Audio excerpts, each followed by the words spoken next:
NBC News in depth tonight, the latest in a series of embarrassments for the Los Alamos National Laboratory, this country's premier defense laboratory.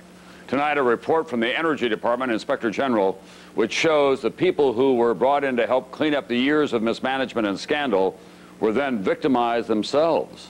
In depth, here's NBC's Joe Johns. When Glenn Walp began looking into allegations of theft by employees at Los Alamos National Lab a year ago, the veteran police investigator found plenty to do. I found an organization that was riddled with theft. Walp's investigation uncovered credit card misuse, missing computers, printers, about $2.8 million of equipment lost or stolen over a 3-year period.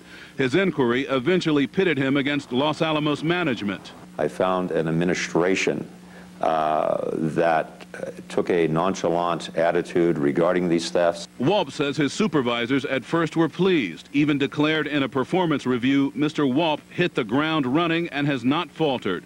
But he says they were reluctant to pursue criminal cases which he and a fellow investigator wanted. There was egregious attempts from a multiplicity of areas to shut us down. What I was told was that these things that we're bringing to the fore would not be good for the lab's image. As Walp's relationship with Los Alamos deteriorated, several newspapers reported about thefts there, raising broad concerns about nuclear security at the birthplace of the atomic bomb. I am concerned that a management team that cannot prevent its own employees from stealing from the federal government cannot be trusted, necessarily be trusted, to manage the nation's most critical materials and its most critical secrets. The Department of Energy ordered an independent investigation. Walp says when he cooperated, he was fired and told he was not a suitable fit for the requirements of his position. The termination itself obviously was a surprise, but yet from another perspective it was not, because we could feel the heat coming. In December, after outside accountants declared Los Alamos vulnerable to fraud, the director resigned. Acting Director Peter Nanos is reviewing the theft problem, but he says allegations of fraud have been exaggerated. There were only $3,000 that were misspent.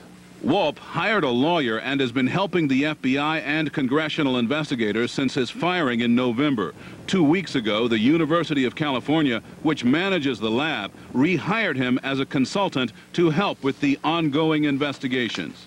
So far, there is no evidence nuclear secrets have been lost. But today, the Inspector General chastised Los Alamos for firing Walp, saying the action weakened the agency's ability to protect national security.